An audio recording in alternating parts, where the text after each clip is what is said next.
ಈ ಹುಲಿ ನೋಡೋ ಸಲುವಾಗಿ ನಾ ಮುಂಜಾನೆ 7 ಗಂಟೆ ಎದ್ದು ನಮ್ಮ ಕಲಬುರಗಿ ಜಿಲ್ಲೆಯಿಂದ ದೇಗೋ ಅನ್ನೋ ಊರಿಗೆ ಹೋಗಿದ್ದ ನೋಡ್ರಿ. ಸುಮಾರು ಏನಂತ ಹೇಳಿದ್ರೆ 500 ವರ್ಷ ಇತಿಹಾಸ ಹುಲಿಗಳು ಅದ ನೋಡ್ರಿ.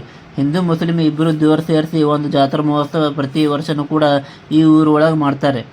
ಅಂದ್ರೆ ಒಳಗೆ ಒಂದು ದಿನ ದೀಪ, ಇನ್ನೊಂದು ದಿನ ಗಂಧ, 3ನೇ ದಿನಕ್ಕೆ ಹುಲಿ ಓಟ. ಈ ರೀತಿ ಪ್ರತಿ ವರ್ಷನೂ ಕೂಡ ಇವರು ನೋಡ್ಕೊಂಡು ಹೊಂಟ್ರು.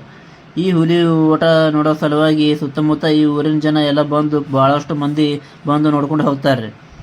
ಇನ್ನೊಂದು ಏನು ವಿಶೇಷತೆ ಅಂತ ಹೇಳಿದ್ರೆ, ಒಂದು ಹುಲಿ ರೆಡಿ ಆಗಬೇಕು ಅಂತ ಹೇಳಿದ್ರೆ ಮಿನಿಮಮ್ ಏನಿಲ್ಲ ಅಂತ ಹೇಳಿದ್ರೆ ಒಂದು ತಿಂಗಳು ಕಾಲ ಆಗ್ತದಾರೆ.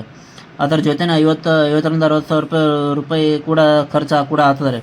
ಬೇಡ್ಕೊಂಡಂಥ ಭಕ್ತಾದಿಗಳು ಇದಕ್ಕೆಲ್ಲ ಅಮೌಂಟ್ ಹಾಕಿ ಈ ರೀತಿ ಹುಲಿನ ರೆಡಿ ಮಾಡಿ ವಿಜೃಂಭಣೆ ಜಾತ್ರಾ ಮಹೋತ್ಸವ ಈ ಊರು ಒಳಗೆ ಮಾಡ್ತಾರೆ. ಈ ಹುಲಿ ರೆಡಿ ಮಾಡೋ ಸಲುವಾಗಿ ಏನೆಲ್ಲ ಬೇಕಾಗ್ತದೆ ಎಲ್ಲನೂ ಕೂಡ ಪ್ರತಿಯೊಂದು ಈ ಊರು ಒಳಗೆ ರೆಡಿ ಆಗ್ತದೆ. ಮದ್ದು ಕೂಡ ಇವರೇ ಸ್ವತಃ ರೆಡಿ ಮಾಡ್ತಾರೆ. ಈ ದೇಗೋ ಅನ್ನೋ ಊರು ಒಳಗೆ ಕಲಬುರಗಿ ಜಿಲ್ಲೆ ಆಳಂದ ತಾಲೂಕು ಒಳಗೆ ಬರುವಂಥ ಒಂದು ಹಳ್ಳಿ full detail video YouTube channel ಒಳಗೆ ಅಪ್ಲೋಡ್ ಮಾಡಿರ್ತೀನಿ. ಈ ಹುಲಿ ಯಾವ ರೀತಿ ರೆಡಿ ಮಾಡ್ತಾರೆ, ಮತ್ತು ಒಳಗೆ ಏನೇನು ಹಾಕ್ತಾರೆ, ಯಾವ ಮನೆತನದವರು ಹುಲಿ ರೆಡಿ ಮಾಡತ್ತಾರೆ, ಎಲ್ಲ ಡೀಟೇಲ್ ವಿಡಿಯೋ ಯೂಟ್ಯೂಬ್ ಅಪ್ಲೋಡ್ ಮಾಡಿರ್ತೀನಿ. ನನ್ನ ಬಯ್ಯೋ ಒಳಗೆ ಲಿಂಕ್ ಇರ್ತದೆ, ಕ್ಲಿಕ್ ಮಾಡ್ಕೊಂಡು ನೋಡ್ಬೋದು. ಇವತ್ತಿನ ನನ್ನ ಮಾಹಿತಿ ಇಷ್ಟ ಆಯಿತು ಅಂತ ಹೇಳಿದ್ರೆ ಇದೇ ರೀತಿ ಕಂಟೆಂಟ್ ಫಾಲೋ ಮಾಡಿರಿ. Thank you for watching. ನಾವು ನೋಡ್ಬೋದು, ನೀವು ನೋಡ್ಬರ್ರಿ. ತುಂಬ ಧನ್ಯವಾದಗಳು. ಓ ನಮಃ ಶರಣು ಶರಣಾರ್ಥಿ. ಶುಭವಾಗಲಿ. Thank you for watching. ಓ ನಮಃ ಶಿವಾಯ.